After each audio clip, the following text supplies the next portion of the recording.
ভাদ্র মাসের শেষ সপ্তাহ, শনিবার। রহিম শেখ সকালবেলা তার ধান ক্ষেত দেখতে বেরিয়েছে। আগের দিন রাত্রিবেলায় মুষলধারে বৃষ্টি হয়েছে। মাঠে ঘাটে জল থই থই করছে। আলপথ ধরে অতি কষ্টে এগোচ্ছিল রহিম শেখ। হঠাৎ তার নজর পড়ে বোসবাড়ির পুকুর পাড়ে ধান ক্ষেতের আলের ওপর কিছু একটা পড়ে আছে।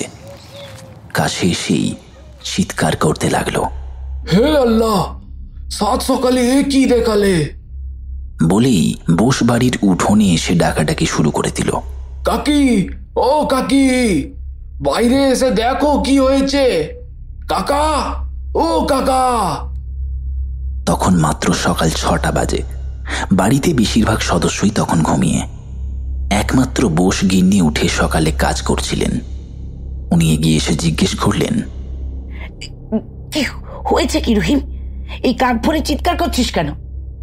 রহিম শেখ বলল, আরে কি বলবো কাকি, আপনাদের পুকুর বাড়ির ক্ষেতের আলে একটা লাশ পড়ে আছে। রাম রাম রাম, কি বলছিস রহিম? ভাদ্র মাসের শনিবারে কার কপাল পুড়ল রে? এত বয়স হয়েছে, কুসমিন কালেও এই গ্রামে খুন খারাপি, লাশ এসব শুনিনি। দাঁড়া, বাড়ির ছেলেদের ডেকে তুলি। আর শোন, তুই গ্রামের লোকেদের খবর দে। ওই গ্রামের মাতব্বর, পঞ্চায়েত প্রধান সব আসুক। এনারাই ওই পুলিশে খবর দিয়ে যা করার তাই করবে। যা যা যা, দেরি করিস না, যা। গ্রামের নাম কমলপুর। খুব শান্ত বর্ধিষ্ণু গ্রাম। গ্রামের লোকজন শান্তিপ্রিয়। গ্রামে হিন্দু মুসলমান উভয় সম্প্রদায়ের মানুষ সৌহার্দ্যপূর্ণভাবে বসবাস করে। এই গ্রামের বয়স্ক মানুষেরাও কখনো দাঙ্গা, মারামারি, রাজনৈতিক হানাহানি, খুন এসব দেখেননি। এই খবর হাওয়ার গতিতে চারিদিকে ছড়িয়ে পড়ল। শুধু গ্রামের লোক নয়, আশেপাশের 3-4 গ্রামের লোক জড়ো হয়ে গেল জল কাদা উপেক্ষা করে। গ্রামের মাতব্বররা বললেন, যতক্ষণ না থানা থেকে পুলিশ আসছে ততক্ষণ মৃতদেহের কাছাকাছি কেউ যাবেন না, এবং সকলে কিছুটা দূরত্ব মেনটেন করুন। বডিটা উল্টে রাখা আছে এবং সম্পূর্ণ উলঙ্গ। ডান হাতের মধ্যমায় একটি নীল পাথর বসানো সোনার আংটি দেখা যাচ্ছে। কবজিতে সুতো বাঁধা আছে। কাদায় মাখামাখি হয়ে থাকায় সেই সুতোর রং বোঝা যাচ্ছে না। তবে বডিটা কোনো ইয়ং ছেলের। ইতিমধ্যে পুলিশের গাড়ি এসে গেছে। সকলকে সরে দাঁড়াতে বলছে ওরা। একটা টেপ দিয়ে কর্ডন করে দিল জায়গাটা। পুলিশের লোকজন নিজেদের মধ্যে কথা বলছে। একজন অফিসার এগিয়ে এসে জিজ্ঞেস করলো, আপনাদের মধ্যে সবার প্রথম কে বডিটা দেখেছে? সবাই নিজেদের মধ্যে মুখ চাওয়াচাই করছে, কিন্তু কেউ এগিয়ে আসছে না। বোসবাবু এগিয়ে এসে বললেন, অত সকালে বাড়ির সবাই ঘুমোচ্ছিলাম। আমার গিন্নির চেঁচামেচিতে আমার ঘুম ভেঙে যায়। শুনলাম আমাদের পুকুর পাড়ের জমি আলে একটা বডি পড়ে আছে। রহিম শেখ বলে একজন কৃষক জমি দেখতে এসে প্রথমে দেখতে পেয়ে আমার গিন্নিকে খবর দেয়। পুলিশের একজন কনস্টেবল ভিড়ের দিকে এগিয়ে এসে জোরে চিৎকার করে রহিম শেখের নাম ধরে ডাকতে লাগলো। ভিড় ঠেলে রহিম শেখ এগিয়ে এলো। আজ্ঞে স্যার, আমি রহিম শেখ। একজন পুলিশ অফিসার জিজ্ঞেস করলেন, তো সকালে এখানে কি করছিলেন? সাহাব, কাল রাতে এত বৃষ্টি হয়েছে, তাই আমি আমার ধান ক্ষেত দেখতে এসেছিলাম। এসে দেখি পুকুর পাড়ে উল্টো হয়ে লাশ পড়ে আসে। আমি তো প্রচণ্ড ভয় পেয়ে যাই। ঘাবড়ে গিয়ে বোস কাকিকে গিয়ে বলি সবটা। আপনার বাড়ি কোথায়? আজ্ঞে সাহাব, এই গ্রামেরই পেছনে শেখ পাড়ায়। এখন আপনি যান, তবে আমরা না বলা পর্যন্ত গ্রাম ছেড়ে, বাড়ি ছেড়ে বাইরে কোথাও যাবেন না। জনতার উদ্দেশ্যে একজন অফিসার বললেন, এই যে আপনারা সরে যান। আমাদের ইনভেস্টিগেশনে সবাই কোঅপারেট করুন। আমাদের ফরেন্সিক টিম আসছে তদন্তের জন্য। দয়া করে ওনাদের নিজেদের কাজ করতে দেবেন। খুনটা কারা বা কে করেছে আর কেনই বা করেছে, এইসব প্রশ্ন তো রয়েছে, কিন্তু সব থেকে বড় প্রশ্ন হলো লাশটা কিভাবে এখানে এনে ফেললো। কোনো গাড়ি এখানে আসা অসম্ভব ব্যাপার। গাড়ি আসার কোনো রাস্তা নেই। চারিদিকে মাঠের পর মাঠ আর চাষের জমি, আর একজন মানুষ পায়ে চলার মতো সরু আলপথ। আর লাশের চেহারা যা দেখতে পাচ্ছি, একটু বড় আর শক্তপোক্ত। বয়ে আনতে কমপক্ষে 4 থেকে 5 জন লোকের প্রয়োজন। আর এই জায়গায় পৌঁছাতে হলে প্রায় 1 কিলোমিটার ঘুরে ধান পাট ক্ষেতের মধ্যে দিয়ে আসতে হবে, নচেত শর্টকাট বোসবাড়ি উঠানের ওপর দিয়ে এখানে আসতে হবে। স্যার, আমার তো মনে হয় খুনিরা মুষলধারে বৃষ্টির মধ্যে বোসবাড়ির উঠোন দিয়েই এসেছে, আর তাই বৃষ্টিতে তাদের পায়ের ছাপ ধুয়ে সাফ হয়ে গেছে। আর অত রাত্রে গ্রামের মানুষ আলো জেলে জেগে থাকে না। খুনি বা খুনিরা এই সুযোগটারই সদ্ব্যবহার করেছে। এরপর ভিড় উদ্দেশ্য করে ঘোষণা করলেন, আচ্ছা, আপনারা যারা এখানে উপস্থিত আছেন, একজন একজন করে সামনে এসে আমাদের বডিটা আইডেন্টিফাই করতে সাহায্য করুন। প্রথমে এগিয়ে এলেন গ্রামের পঞ্চায়েত প্রধান। বললেন, স্যার, বডিটা উল্টো হয়ে পড়ে রয়েছে আর কাদা মাটি মাখা। একটু পরিষ্কার করে অথবা সোজা করে দিলে আমাদের চিহ্নিতকরণে সুবিধা হবে। আমাদের ক্যামেরাম্যানকে আরও কিছু ছবি তুলতে হবে এবং ফরেন্সিক টিম ফিঙ্গারপ্রিন্ট নেবে। তারপর আমরা বডি টাচ করতে পারবো। বডিটা সোজা করে শুইয়ে পরিষ্কার করলে সে দৃশ্য দেখে মানুষের ভেতর আতঙ্কের সৃষ্টি হয়। ভয়ে চিৎকার, কান্নাকাটি, দৌড়দৌড়ি শুরু হয়ে গেল। লাশের গলার নলি কাটা, পিছনের ঘাড়ে কাটা দাগ, মুখে একটাও দাঁত নেই, সবগুলো ভাঙা। চোখ দুটো খুবলে ওপরানো, মাথার চুল টেনে খাবলা খাবলা করে ছিঁড়ে ফেলা হয়েছে, কান দুটো কাটা। দেখে চেনার কোনো উপায় নেই।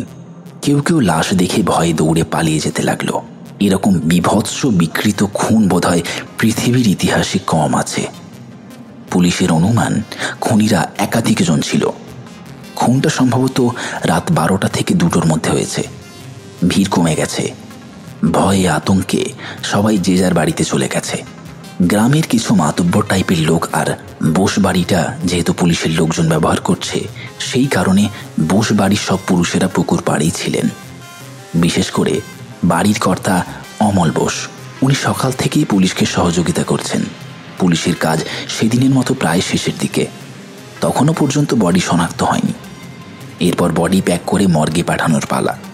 হঠাৎ অমলবাবুর চোখ পড়ে লাশের ডান হাতের দিকে। ডান হাতের মধ্যমায় একটা নীল পাথরের আংটি এবং হাতের কবজিতে লাল সুতো বাঁধা। লাল সুতো বহুদিন ব্যবহারের ফলে রং ফ্যাকাশে হয়ে গিয়েছে। অমলবাবুর বুকটা কেঁপে উঠল। এই রকমই তো তার ছোট ছেলে প্রতাপের হাতেও রয়েছে। উনি পুকুর পাড়ে এদিক ওদিক তাকিয়ে প্রতাপ সেখানে আছে কিনা খোঁজার চেষ্টা করছেন।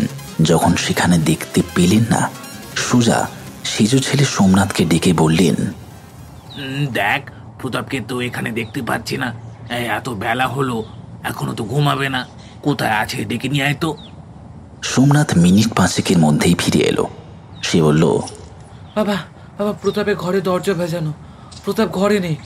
ঘরের জিনিসপত্র ঠিক আছে, শুধু শুধু ওর হাওয়া চপ্পল জোড়া আর ছাতাটা নেই। অমলবাবুর মাথায় কিছুই ঢুকছিল না।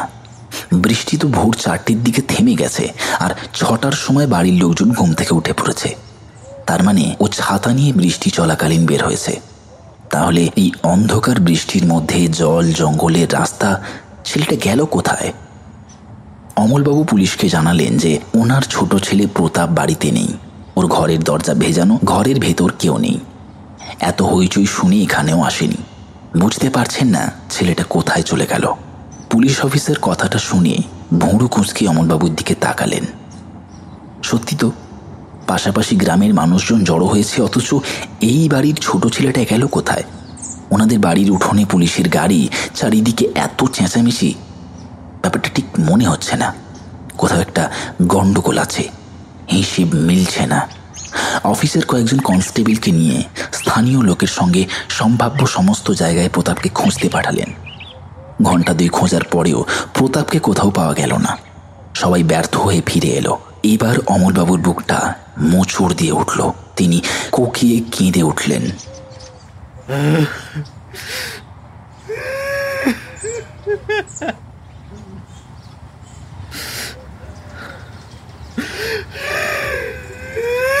পুলিশ অফিসার ডেকে বললেন, স্যার স্যার আমার সন্দেহটা মনে হয় সত্যি হতে চলেছে। লাশের ডান হাতের নীল পাথরে আংটি আর লাল সুতো দেখে মনে হচ্ছে এটা আমার ছোট ছেলে প্রতাপের মৃতদেহ। আমার মাথা কাজ করছে না স্যার। আমাদের বাড়ির বাকি সদস্যদের ডেকে পাঠান, ওরাই যা বলার বলবে। বাড়ির সবাইকে ডেকে আনলে তারা এত বিকৃত মৃতদেহ দেখে আতঙ্কে কান্নাকাটি জুড়ে দিল এবং কেউ ঠিক করে মৃতদেহ শনাক্ত করতে পারছে না। তখন পুলিশ একে একে বাড়ির প্রত্যেক সদস্যকে মৃতদেহের ডান হাত দেখালে তাতে মধ্যমায় একটি নীল পাথরের আংটি আর ফ্যাকাশে লাল সুতো দেখিয়ে বললেন, দেখুন তো এবার চিনতে পারছেন কিনা। অমলবাবু বললেন, স্যার, প্রতাপের প্রতাপের ডান হাতের মধ্যমায় নীল পাথরের আংটি ও কবজিতে লাল সুতো বাঁধা ছিল। অন্যরা তখন এগিয়ে গিয়ে দেখে আংটি ও সুতো চিনতে পারে, কিন্তু অমলবাবুর স্ত্রী কথাটা শুনেই অজ্ঞান হয়ে পড়ে যান। এত বিকৃত ডেড বডি অন্য মানুষজন যখন দেখে সহ্য করতে পারছে না, তখন কিভাবে বাড়ির অতি আপনজনেরা সহ্য করবে? বিশেষ করে নিজের মা। এতক্ষণ পরিবেশটা শান্ত ছিল, কিন্তু বডি আইডেন্টিফাই হয়ে যাওয়ায় চারিদিকে আবার লোক জড়ো হলো। পুলিশ অতিরিক্ত বাহিনী দিয়েও কন্ট্রোল করতে পারছে না। এদিকে বাড়ির লোকজন এবং পাড়া প্রতিবেশীদের পুলিশ জেরা করতে শুরু করে দিয়েছে। বাড়ির লোকেদের গ্রামের বাইরে যাওয়া নিষেধ হয়ে গেল এবং আশেপাশের সমস্ত প্রতিবেশীদের বাড়ি এবং গ্রাম ছেড়ে অন্য কোথাও না যেতে পুলিশ নির্দেশ দিল। দুপুর 2টো বাজে গোয়েন্দা বাহিনী, পুলিশ, কুকুর সব ঘটনাস্থলে উপস্থিত হয়েছে। প্রথমে প্রতাপের বাড়ি এবং প্রতাপের ঘর তল্লাশিতে নেমেছে পুলিশ এবং পুলিশ কুকুর। বাড়ি থেকে এবং প্রতাপের ঘর থেকে সন্দেহজনক কোনো কিছু পাওয়া যায় না, তবে প্রতাপের ঘরের খাটের সামনে জানালার দিকে কাদায় একজোড়া পায়ের ছাপ পাওয়া যায়। জানালার গ্রিলে হাতের ছাপ পাওয়া যায়। পুলিশ তদন্তের জন্য প্রতাপের ঘর সিল করে দেয়। বাড়ির লোকদের আরেক দফা জিজ্ঞাসাবাদ শুরু করে। গোয়েন্দা পুলিশের অফিসার অমলবাবুকে ডেকে জিজ্ঞাসা শুরু করে, জানি আপনাদের কষ্ট হচ্ছে, জেরা করার মতো অবস্থায় নেই, তবুও কিছু প্রশ্ন করছি, দয়া করে উত্তর দিন, যাতে আমরা আপনার ছেলের খুনিকে শাস্তি দিতে পারি। প্রতাপের বাবা মা কথা বলার অবস্থায় ছিলেন না, সেই কারণে অমলবাবুর বড় ছেলে সুহাস বোস এগিয়ে এলেন। আপনি আমায় বলুন। প্রতাপের বয়স কত? প্রতাপের বয়স 24 বছর 7 মাস। কি করতো প্রতাপ? গ্র্যাজুয়েশন করেছে, খুব ভালো ফুটবল প্লেয়ার ছিল, জেলা স্তরের খেলোয়াড় ছিল। আচ্ছা, একটা কথা জিজ্ঞেস করছি, কিছু মনে করবেন না। প্রতাপ কি কোনো অসামাজিক কাজের সঙ্গে যুক্ত ছিল? সকলের প্রিয় পাত্র ছিল। তাহলে কোনো প্রেম ঘটিত ব্যাপার কিছু ছিল? প্রেম ঘটিত ব্যাপার ছিল কিনা সে সম্পর্কে আমাদের স্পষ্ট কোনো ধারণা নেই, তবে সুন্দরী মেয়েদের প্রতি একটু দুর্বলতা ছিল। আচ্ছা, প্রতাপ কি কোনো নেশা টেশা করতো বা কারোর সঙ্গে কোনো ব্যক্তিগত শত্রুতা কি ছিল তার? নেশা ছিল না, শুধুমাত্র দিনে একবার চা খেত। কারোর সাথে শত্রুতা ছিল বলে জানা নেই। আর কিছু জানার আছে অফিসার? না, আর কিছু জানার নেই, আপনি এবার আসতে পারেন।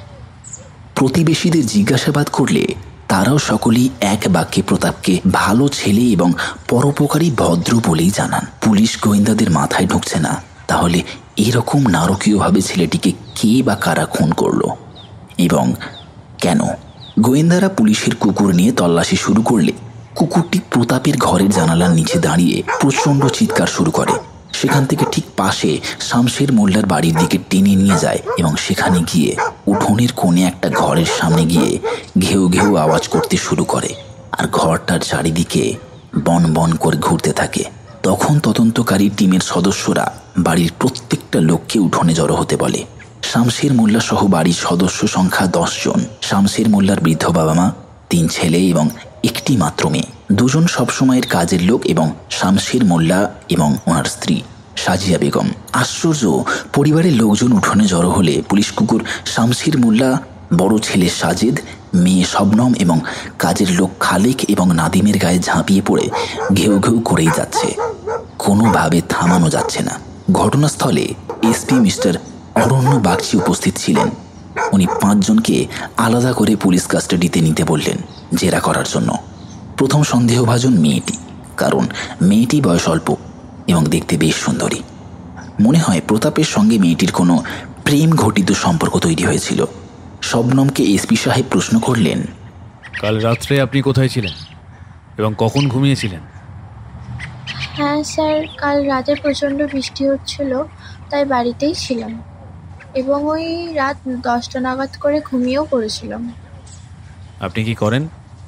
স্যার বাড়িতেই থাকি, আম্মুর সাথে বাড়ির কাজকর্ম করি। পড়াশোনা করা হয়? না, আগে না কেন? স্যার, 2 বছর আগে আমার বিয়ে হয়েছিল। গত বছরে স্বামী মারা যাওয়ায় আমি এখানেই চলে আসি বাপের বাড়িতে এবং তারপর থেকে এখানেই থাকি। ঠিক আছে, আপনি বসুন। এরপর শামশের মোল্লাকে প্রশ্ন করলেন, কাল রাতে আপনি কোথায় ছিলেন? বাড়িতেই সাহেব। পাশাপাশি বাড়ি বসবাড়িতে আপনাদের যাতায়াত আছে? আগে মাঝে মধ্যে যাতায়াত করি। আচ্ছা, ওই বাড়ির ছোট ছেলে প্রতাপকে নিশ্চয়ই চেনেন। ও ছেলে হিসেবে কেমন ছিল? স্যার, প্রতাপ ভালো ছেলে ছিল, খুব ভদ্র এবং বিনয়ী। গতকাল রাতে কোনো আওয়াজ শুনতে পাননি? না সাহেব, গতকাল রাত্রিতে শুধু বৃষ্টির আওয়াজ শোনা যাচ্ছিল। আমাদের কুকুর আপনার বাড়ির সামনে থেমেছে এবং আপনাদের দেখে অস্থির হচ্ছে, তাই আমরা প্রতাপের খুনের ব্যাপারে আপনাদের সন্দেহ করছি। এ বিষয়ে কিছু বলবেন? খোদা কসম সাহেব, আমরা কিছু জানি না, এই সকালে উঠে সব শুনলাম। না না, সন্দেহ করছি মাত্র, কোন প্রমাণ হয়নি, এখনই ঘাবড়াবেন না। সত্যিই সামনে আসবেই। আমরা খুনিকে বা খুনিদের খুব শিগগির খুঁজে বের করব। এসপি অরণ্য বাগচি লক্ষ্য করছিলেন প্রায় প্রত্যেকের মুখের চেহারা পাল্টে যাচ্ছিল, শুধুমাত্র সাজিয়া বেগমের চেহারায় দৃঢ়তা দেখা যাচ্ছিল। আর মনে হচ্ছিল উনি কিছু জানেন, কিন্তু কোনো কারণে বলতে পারছেন না। এসপি সাহেব বললেন, মিস্টার মোল্লা, পোস্টমর্টমের রিপোর্ট এবং ফিঙ্গারপ্রিন্টের রিপোর্ট না আসা পর্যন্ত আপনারা কেউ বাড়ির বাইরে যাবেন না। গ্রামে এবং আপনাদের বাড়িতে পুলিশ পাহারা থাকবে। সেদিন রাত্রিতে গ্রামের কোনো লোক একা বাইরে বেরোনোর সাহস পাচ্ছিল না। চারিদিকে ভয়ঙ্কর আতঙ্কের ছায়া, সর্বত্র একই আলোচনা, বোস বাড়িতে পৃথিবীর সব শোক আছড়ে পড়ছে। অন্ধকার নেমে এসেছে, বাড়ি জুড়ে মহাশোক। ঠিক 2 দিন পরে সমস্ত রিপোর্ট পুলিশের হাতে এলো। পায়ের ছাপ এবং আঙুলের ছাপ কোনো মহিলার, খুনে একাধিক ব্যক্তি যুক্ত ছিল। পুলিশ অফিসাররাও পোস্টমর্টমের রিপোর্ট পড়ে কেঁপে উঠেছিলেন।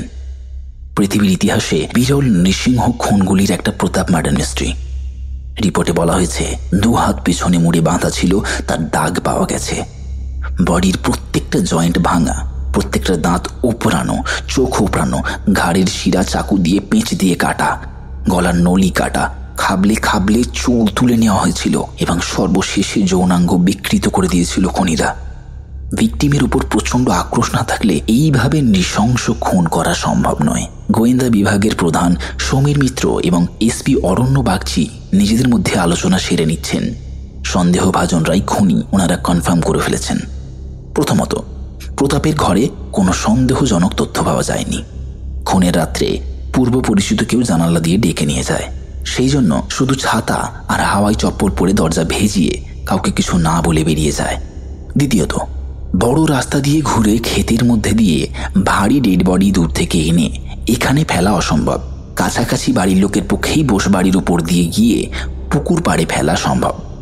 তৃতীয়ত, বৃষ্টির দিনটা খুনিরা বেছে নিয়েছে যাতে কোনো রকম শব্দ প্রতিবেশীরা শুনতে না পায় এবং বৃষ্টিতে পায়ের ছাপসহ সব প্রমাণ মুছে যায়। চতুর্থত, খুনি যত চালাকি হোক না কেন কিছু চিহ্ন রেখেই দেয়। এক্ষেত্রেও তাই সব উলঙ্গ করে উপুর করে ফেলেছিল, কিন্তু হাতের সুতো আর মধ্যমার পাথরের আংটি খুলতে ভুলে যায়। আজ মঙ্গলবার, খুনটা হয় শনিবার মধ্যরাতে। 4টে জিপ নিয়ে গোয়েন্দা অফিসার সহ এসপি সাহেব ফোর্স নিয়ে কমলপুরে রওনা দিলেন। 3-4টে গ্রামের লোক এবং সংবাদপত্রের লোকজন সব অপেক্ষা করছিল, কেননা আজ পোস্টমর্টম রিপোর্ট আসবে। 2টো জিপের ফোর্স নেমে পড়ল জনতাকে কন্ট্রোল করার জন্য। বেশ কয়েকজন বাঘা অফিসার গেলেন শামসির মোল্লার বাড়িতে। পুলিশ ফোর্স বাড়িটি চারিদিক থেকে ঘিরে ফেলল। লোকজন শ্বাস নিতে ভুলে যাচ্ছে টান টান উত্তেজনা। এসপি অরণ্য বাগচি হ্যান্ড মাইকে মোল্লা বাড়ির সমস্ত সদস্যকে বাইরে বেরিয়ে আসার নির্দেশ দিলেন। বাড়ির সমস্ত সদস্য বাইরে চলে আসুন, কেউ পালাবার চেষ্টা করবেন না। আমাদের স্পেশাল বাহিনী পুরো বাড়িটাকে চারদিক থেকে ঘিরে ফেলেছে। সবাই বাইরে এলে সমীর মিত্র বললেন, শবনম, এইদিকে আসুন।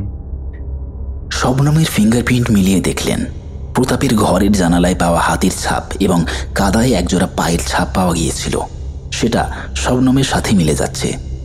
এবার সমীর মিত্র বললেন, শামশের মোল্লা, আপনি ছেলেটাকে বরাবরের মতো খুন করলেন কেন? আর আপনার সাথে শবনম ছাড়া কে কে ছিল সমস্ত খুলে বলুন। আমরা কিন্তু আপনাকে ধরে ফেলেছি, সব রিপোর্ট এসে গেছে, সুতরাং মিথ্যে কথা বলার চেষ্টাও করবেন না। শামসির মোল্লা ভয়ে বলল, ক্ষমা করে দিন স্যার, আমি আমি মারতে চাইনি। কুমিরের কান্না থামান, পরপর বলে যান। সাহেব, আমার একমাত্র মেয়ে শবনম। দেখতে সুন্দর বলে স্কুলে যাবার সময় রাস্তায় ছেলেরা ওকে বিরক্ত করত। সেই জন্য আমি ক্লাস 9-এ পড়ার সময় বিয়ে দিয়ে দিয়েছিলাম। জামাই খুব ভালো ছেলে ছিল, বিএ পাস করে প্রাইমারি স্কুলের শিক্ষক ছিল। কিন্তু আমাদের কপাল খুব খারাপ। 1 বছর পর বিধবা হয়ে ফিরে আসে শবনম। পাশাপাশি বাড়ি বোসবাবুর বাড়িতে যাতায়াত রয়েছে। আমার মেয়ে বোসবাবুর ছোট মেয়ে লাবণীর সাথে গল্প করতে যেত। এই যাতায়াতের মধ্যে প্রতাপের সাথে শবনমের ভালোবাসা হয়ে যায় এবং মেলামেশার ফলে শবনম এবং সন্তান সম্ভবা হয়ে পড়ে।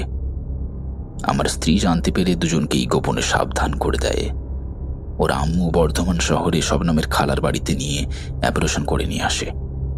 ব্যাপারটা গোপন করলেও আত্মীয় স্বজনরা কেউ কেউ জেনে যায়।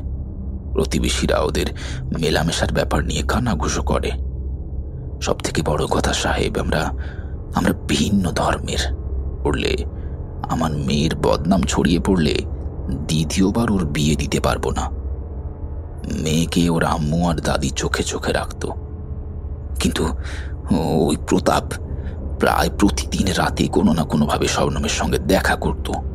আমি বহুবার নিষেধ করেছি মেলামেশা না করতে। পরিণাম ভালো হবে না এই কথা বলে সাবধান করেছিলাম। আমি মেয়ের বাবা হয়ে নিজের মুখে কি করে বলি সব। বেশ কয়েকবার আমি নিজে ওদের ঘনিষ্ঠ অবস্থায় দেখেছি। আমার স্ত্রীর উপর রাগ করেছি। একবার বিধবা মেয়ের পেটে বাচ্চা ছিল। সেই বিপদ থেকে উদ্ধার হয়েও তোমাদের মান সম্মান লজ্জা ভয় নেই? এই সম্পর্কের কোন ভবিষ্যৎ আছে? এক কথা, এটা অবৈধ সম্পর্ক। বেশি জানাজানি হলে 2 ধর্মের মানুষের মধ্যে দাঙ্গা বেঁধে যাবে। সেই ভয়ে আমি সারাক্ষণ আতঙ্কে থাকতাম সাহেব। একদিন আমি বোসবাড়ির বৌদির কাছে শবনমের আম্মুকে পাঠিয়েছিলাম সব ঘটনা জানাতে। উনি শুনে খুব একটা গুরুত্ব দেননি, উল্টে আমার মেয়েকে যাচ্ছে তাই বলে গালিগালাজ করেন। এই সমস্যার সমাধানের কোনো উপায় খুঁজে পাচ্ছিলাম না। বাড়িতে সারাদিন অশান্তি লেগে থাকে। শেষে বড় ছেলের সঙ্গে যুক্তিবুদ্ধি করে চরম সিদ্ধান্ত নিয়েছিলাম। দুর্যোগের দিনে সুযোগ এসে গেল। মেয়েকে টোপ হিসেবে ব্যবহার করে মেয়েকে বললাম, তুমি ডেকে এনে নিজের ঘরে শুতে চলে যাবে, আর দাদি আম্মু কাউকে কিছু বলবে না। মেয়ে ডেকে এনে নিজের ঘরে শুতে গেল। সাজেদ, নাদিম আর খালেক পেছন থেকে জাপটে ধরে ওই কোলার ঘরে নিয়ে গিয়ে গরু বাঁধার দড়ি দিয়ে পিছন দিক থেকে হাত বেঁধে দেয়। ও ফুটবল খেলোয়াড় ছিল, তাই গায়ে অসম্ভব শক্তি ছিল। ওরা 3 জনও পেরে উঠছিল না ওর শক্তির সঙ্গে। আমি আগেই রড আর চাকু নিয়ে রেডি হয়েছিলাম। তারপর আপনি থামেন সাহেব। তারপর কি হলো আমি বলছি, শুনুন। তখন কত হবে, রাত এই 12টা। আমি দেখলাম শবনম ওই বাথরুমে যাবার নাম করে ছাতা নিয়ে বাইরে বেরোলো। আমার একটু ভয় করলো। আসলে গ্রামের বাড়ি তো বাথরুম থেকে অনেকটা দূরে। অনেকটা আসতে দেরি হচ্ছে দেখে আমি ওই বারান্দার কোণায় অন্ধকারে দাঁড়িয়ে অপেক্ষা করছিলাম। আমি দেখলাম ওই শবনম ওই প্রতাপদের বাড়ি গেল, আর সেখান থেকে ওরা দুজনেই ছাতা মাথায় দিয়ে ওই হাঁটতে হাঁটতে আসছে।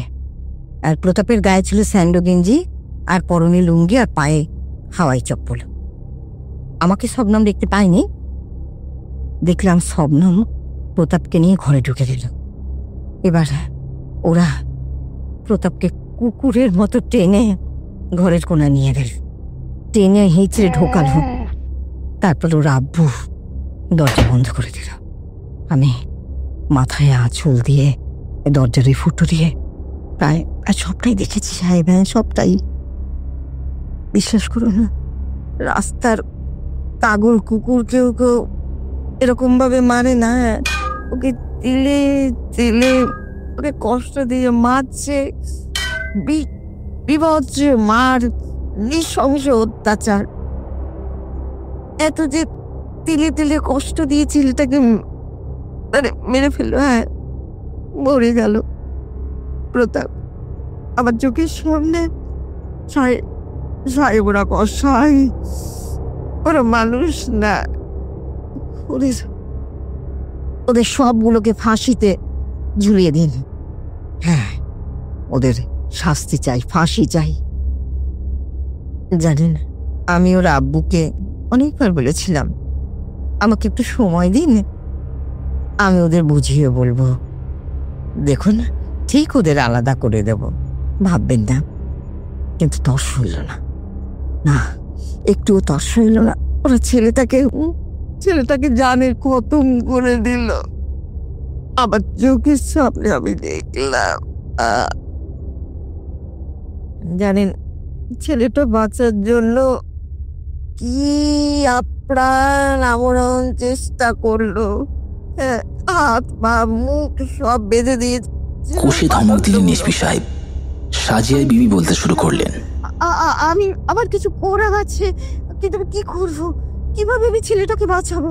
আমি একবার ভাবছিলাম একবার ওই বোস দাদাদের বাড়িতে গিয়ে ওই সবাইকে বলে দিই, সবাইকে ডেকে আনি। কিন্তু তারপর খুব ভয় পেয়ে গেলাম। এই দুর্যোগের রাতে, ঝড় বৃষ্টিতে আবার যদি ওই দুই বাড়ির মধ্যে কোনো খুঁড়ে মারামারি শুরু হয়ে যায় তাহলে।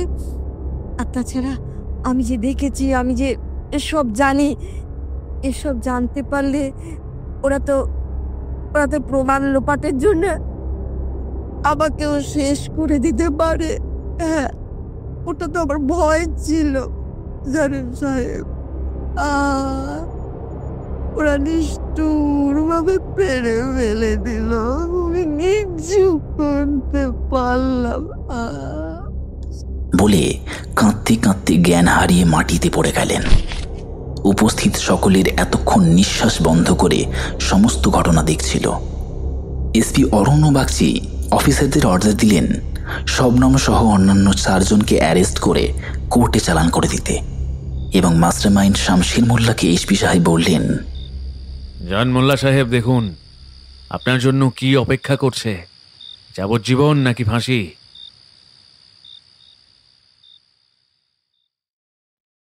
শুনছিলেন গৌরীদের লেখা প্রতাপ মার্ডার মিস্ট্রি।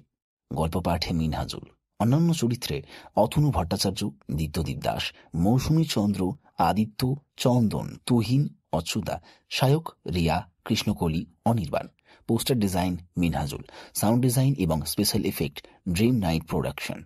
সমগ্র পরিচালনায় চন্দন এবং টিম কাহিনী স্ট্রিট। আজকের গল্পটি কেমন লাগলো কমেন্ট বক্সে তো অবশ্যই জানাবেন, এবং আপনিও